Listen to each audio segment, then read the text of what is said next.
अगला अध्याय, योग के अनेक भेद, उसके 8 और 6 अंगों का विवेचन। यम, नियम, आसन, प्राणायाम, दशविध, प्राणों को जीतने की महिमा, प्रत्याहार, धारणा, ध्यान और समाधि का निरूपण। श्री कृष्ण ने कहा, भगवान, आपने ज्ञान, क्रिया और चर्या का संक्षिप्त सार उद्धृत करके मुझे सुनाया। यह सब श्रुति के समान आदरणीय है और इसे मैंने ध्यान पूर्वक सुना। अब मैं अधिकार, अंग, विधि और प्रयोजन सहित परम दुर्लभ योग का वर्णन सुनना चाहता हूँ। यदि योग आदि का अभ्यास करने से पहले ही मृत्यु हो जाए तो मनुष्य आत्मघाती होता है। अतः आप योग का ऐसा कोई साधन बताइए जिसे शीघ्र सिद्ध ही किया जा सके, जिससे कि मनुष्य को आत्मघाती ना होना पड़े। योग का वह अनुष्ठान, उसका कारण, उसके लिए उपयुक्त समय, साधन और उसके भेदों का तारतम्य क्या है? उपमन्यु बोले, श्री कृष्ण, तुम सब प्रश्नों के तारतम्य के ज्ञाता हो। तुम्हारा यह प्रश्न बहुत ही उचित है, इसलिए मैं इन सब बातों पर क्रमशः प्रकाश डालूंगा। तुम एकाग्रचित होकर सुनो। जिसकी दूसरी वृत्तियों का निरोध हो गया है, ऐसे चित्त की भगवान शिव में जो निश्चल वृत्ति है, उसी को संक्षेप में योग कहा गया है। यह योग 5 प्रकार का है: मंत्र योग, स्पर्श योग, भाव योग, आभाव योग और महायोग। मंत्र जप के अभ्यास वश मंत्र के वाच्यार्थ में स्थित हुई विक्षेप रहित जो मन की वृत्ति है, उसका नाम मंत्र योग है। मन का वही वृत्ति है जब प्राणायाम को प्रधानता दे तो उसका नाम स्पर्श योग होता है। वही स्पर्श योग जब मंत्र के स्पर्श से रहित हो तो भाव योग कहलाता है। जिसके संपूर्ण विश्व के रूप मात्र का अवयव विलीन, तिरोहित हो जाता है, उसे आभाव योग कहा गया है, क्योंकि उस समय सदस्तु का मान नहीं होता। जिससे एकमात्र उपाधि शून्य शिव स्वभाव का चिंतन किया जाता है और मन की वृत्ति शिवमयी हो जाती है, उसे महायोग कहते हैं। देखे और सुने गए लौकिक और पारलौकिक विषयों की ओर से जिसका मन विरक्त हो गया हो, उसी का योग में अधिकार है, दूसरे किसी का नहीं। लौकिक और पारलौकिक दोनों विषयों के दोषों का और ईश्वर के गुणों का सदा ही दर्शन करने से मन विरक्त होता है। प्रायः सभी योग 8 या 6 अंगों से युक्त होते हैं: यम, नियम, स्वास्तिक आदि आसन, प्राणायाम, प्रत्याहार, धारणा, ध्यान और समाधि। ये विद्वानों ने योग के 8 अंग बताए हैं। आसन, प्राणायाम, प्रत्याहार, धारणा, ध्यान और समाधि, ये थोड़े में योग के 6 लक्षण हैं। शिव शास्त्र में इनके पृथक पृथक लक्षण बताए गए हैं। अन्य शिवागमों में, विशेषतः कामिक आदि में, योग शास्त्र में और किन्हीं किन्हीं पुराणों में इनके लक्षणों का वर्णन है। अहिंसा, सत्य, अस्तेय, ब्रह्मचर्य और अपरिग्रह, इन्हें सत्पुरुषों ने यम कहा है। और इस प्रकार यम 5 अवयवों के योग से युक्त है: शौच, संतोष, तप, जप, स्वाध्याय और प्रणिधान। इन 5 भेदों से युक्त दूसरे योगांग को नियम कहा गया है। तात्पर्य यह है कि नियम अपने अंशों के भेद से 5 प्रकार का है। आसन के भेद 8 कहे गए हैं: स्वास्तिक आसन, पद्यासन, अर्धचंद्रासन, वीरासन, योगासन, प्रसादितासन, पर्यंकासन और अपनी रुचि के अनुसार आसन। अपने शरीर में प्रकट हुई जो वायु है, उसे प्राण कहते हैं। उसे रोकना ही उसका आयाम है। उस प्राणायाम के 3 भेद कहे गए हैं: रेचक, पूरक और कुंभक। नासिका के एक छिद्र को दबाकर या बंद कर कर दूसरे से उदर स्थित वायु को बाहर निकालें, इस क्रिया को रेचक कहा गया है। फिर दूसरे नासिका के छिद्र के द्वारा बाहर वायु से शरीर को धोखने की भांति भर लें। इसमें वायु के पूरण की क्रिया होने के कारण इसे पूरक कहा गया है। जब साधक भीतर की वायु को ना छोड़ता और न बाहर की वायु को ग्रहण करता है, केवल भरे हुए घड़े की भांति अविचल भाव से स्थित रहता है, तब उस प्राणायाम को कुंभक नाम दिया जाता है। योग के साधक को चाहिए कि वह रेचक आदि 3 प्राणायाम को ना तो बहुत जल्दी करे और ना बहुत देर से करे। साधना के लिए उद्यत हो, क्रम योग से उसका अभ्यास करे। रेचक आदि में नाड़ी शोधन पूर्वक जो प्राणायाम का अभ्यास किया जाता है उसे स्वेच्छा से उत्क्रमण पर्यंत करते रहना चाहिए। यह बात योग शास्त्र में बताई गई है। कनिष्ठ आदि के क्रम से प्राणायाम 4 प्रकार का कहा गया है। मात्रा और गुणों के विभाग तारतम्य से ये भेद बनते हैं। 4 भेदों में से जो कन्या या कनिष्ठ प्राणायाम है वह प्रथम उद्घात कहा गया है। इसमें 12 मात्राएं होती हैं। मध्यम प्राणायाम द्वितीय उद्घात है। इसमें 24 मात्राएं होती हैं।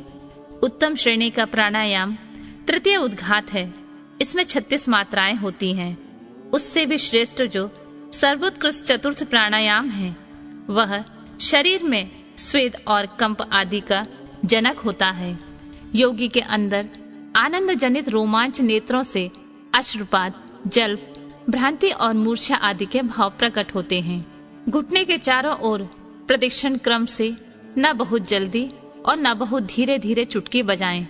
घुटने की एक परिक्रमा में जितनी देर तक चुटकी बजती है उस समय का मान 1 मात्रा है। मात्राओं की क्रमशः जानना चाहिए। उद्घात क्रम योग से नाड़ी शोधन पूर्वक प्राणायाम करना चाहिए। प्राणायाम के 2 भेद बताए गए हैं, अगर्भ और सगर्भ। जप और ध्यान के बिना किया गया प्राणायाम अगर्भ कहलाता है और जप तथा ध्यान के सहयोग पूर्वक किए जाने वाला प्राणायाम को सगर्भ कहते हैं। अगर्भ से सगर्भ प्राणायाम 100 गुना और अति उत्तम है। इसलिए योगी जन प्रायः सगर्भ प्राणायाम किया करते हैं। प्राण विजय से ही शरीर की वायु पर विजय पाई जाती है। प्राण, अपान, समान, उदान, व्यान, नाग, कूर्म, कुकल, देवदत्त और धनंजय ये 10 प्राणवायु हैं। प्राण प्रयाण करता है इसलिए इसे प्राण कहते हैं। जो कुछ भोजन किया जाता है उसे जो वायु नीचे ले जाती है उसे अपान कहते हैं। जो वायु संपूर्ण अंगों को बढ़ाती हुई उनमें व्याप्त रहती है उसका नाम व्यान है। जो वायु मर्म स्थानों को उत्तेजित करती है उसकी उदान संज्ञा है। जो वायु सब अंगों को समभाव ले चलती है वह अपने उस समनयन रूप कर्म से समान कहलाती है। मुख से कुछ उगलने में कारणभूत वायु को नाक कहा गया है। आँख खोलने के व्यापार में कुर्म नामक वायु की स्थिति होती है। छींक में कुकल और जम्हाई में देवदत्त नाम की वायु स्थिति होती है। धनंजय नामक वायु संपूर्ण शरीर में व्याप्त रहती है। वह मृतक शरीर को भी नहीं छोड़ती। क्रम से अभ्यास में लाया हुआ प्राणायाम जब उचित प्रमाण या मात्रा से युक्त हो जाता है तब वह कर्ता के सारे दोषों को दग्ध कर देता है और उसके शरीर की रक्षा करता है। प्राण पर विजय प्राप्त हो जाए तो उससे प्रकट होने वाले चिन्हों को अच्छी तरह देखें।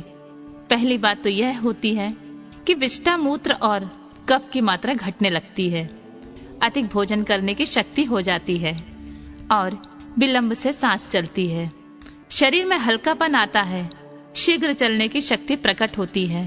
हृदय में उत्साह बढ़ता है। स्वर में मिठास आती है। समस्त रोगों का नाश हो जाता है। बल, तेज और सौंदर्य की वृद्धि होती है। धृति, मेघा, युवापन, स्थिरता और प्रसन्नता आती है। तब प्रायश्चित, यज्ञ, दान और व्रत आदि जितने भी साधन हैं, ये प्राणायाम के 16वीं कला के भी बराबर नहीं हैं। अपने अपने विषय में आसक्त हुई इंद्रियों को वहां से हटाकर जो अपने भीतर निग्रहित करता है उस साधन को प्रत्याहार कहते हैं। मन और इंद्रियां ही मनुष्य को स्वर्ग और नरक में ले जाने वाली होती हैं। यदि उन्हें बस में रखा जाए तो स्वर्ग की प्राप्ति कराती हैं और विषयों की ओर खुला छोड़ दिया जाए तो वे नरक में डालने वाली होती हैं। इसलिए सुख की इच्छा रखने वाले बुद्धिमान पुरुष को चाहिए कि वह अपने ज्ञान वैराग्य का आश्रय ले इंद्रिय रूपी अश्वों को शीघ्र ही काबू में करके स्वयं ही आत्मा का उद्धार करे।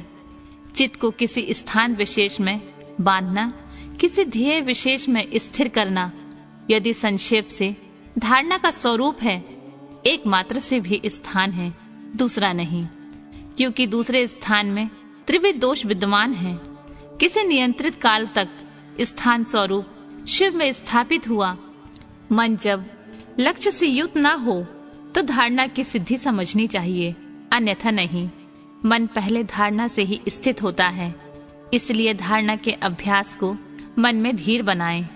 अब ध्यान की व्याख्या करते हैं। ध्यान में ध्येय चिंता याम यह धातु माना गया है।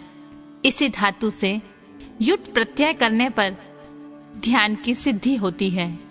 अतः विक्षेप रहित चित्त से जो शिव का बारंबार चिंतन किया जाता है, उसी का नाम ध्यान है। ध्येय में स्थित हुए चित्त को जो ध्येयाकार वृत्ति होती है, बीच में दूसरी वृत्ति का अंतर नहीं डालती, उस ध्येयाकार वृत्ति का प्रवाह रूप से बना रहना ध्यान कहलाता है। दूसरी सब वस्तुओं को छोड़कर केवल कल्याणकारी परम देव देवेश्वर शिव का ही ध्यान करना चाहिए। वे ही सबके परम ध्येय हैं। यह अथर्ववेद की श्रुति का अंतिम निर्णय है। इसी प्रकार शिवा देवी भी परम ध्येय हैं। ये दोनों शिवा और शिव संपूर्ण भूतों में व्याप्त हैं। श्रुति, स्मृति एवं शास्त्रों में यह सुना गया है कि शिवा और शिव सर्वव्यापक, सर्वदा उदित, सर्वज्ञ एवं नाना रूपों में निरंतर ध्यान करने योग्य हैं। इस ध्यान के दो प्रयोजन जानने चाहिए। पहला है मोक्ष और दूसरा है अणिमा आदि सिद्धियों की उपलब्धि। ध्याता, ध्यान, ध्येय और ध्यान प्रयोजन, इन चारों को अच्छी तरह जानकर योगवेत्ता पुरुष योग का अभ्यास करे। जो ज्ञान और वैराग्य से संपन्न, श्रद्धालु, क्षमाशील, ममता रहित तथा सदा उत्साह रखने वाला है, ऐसा ही पुरुष ध्याता कहलाता है। अर्थात वही ध्यान करने में सफल हो सकता है। साधक को चाहिए कि वह जप से थकने पर फिर भी ध्यान करे और ध्यान से थक जाने पर पुनः जप करे। इस तरह जप और ध्यान में लगे हुए पुरुष का योग जल्दी सिद्ध हो जाता है। 12 प्राणायामों की एक धारणा होती है, 12 धारणाओं का ध्यान होता है और 12 ध्यान की एक समाधि कही गई है। समाधि को योग का अंतिम अंग कहा गया है। समाधि से सर्वत्र बुद्धि का प्रकाश फैलता है। जिस ध्यान में केवल ध्येय ही अर्थ रूप से भासता है, ध्याता निश्चल महासागर के समान स्थिर भाव से स्थिर रहता है और ध्यान स्वरूप से शून्य सा हो जाता है। उसे समाधि कहते हैं। जो योगी ध्येय में चित्त को लगाकर सुस्थिर भाव से उसे देखता है और बुझी हुई आग के समान शांत रहता है, वह समाधिस्थ कहलाता है। वह न सुनता है, न सूंघता है, न बोलता है, न देखता है, न स्पर्श का अनुभव करता है, न मन से संकल्प विकल्प करता है और न उसमें अभिमान की वृत्ति का उदय होता है और न वह बुद्धि के द्वारा ही कुछ समझता है, केवल काठ की मूर्ति के भांति स्थिर रहता है। इस तरह शिव में लीन चित हुए योगी को यह समाधिस्थ कहा जाता है। जैसे वायु रहित स्थान में रखा हुआ दीपक कभी नहीं हिलता, निष्पन्द सा बना रहता है, उसी तरह समाधि निष्ठ शुद्ध चित योगी भी उस समाधि से कभी विचलित नहीं होता, सुस्थिर भाव से स्थिर रहता है। इस प्रकार उत्तम योग का अभ्यास करने वाले योगी के सारे अंतराय शीघ्र ही नष्ट हो जाते हैं और संपूर्ण विघ्न भी धीरे धीरे दूर हो जाते हैं।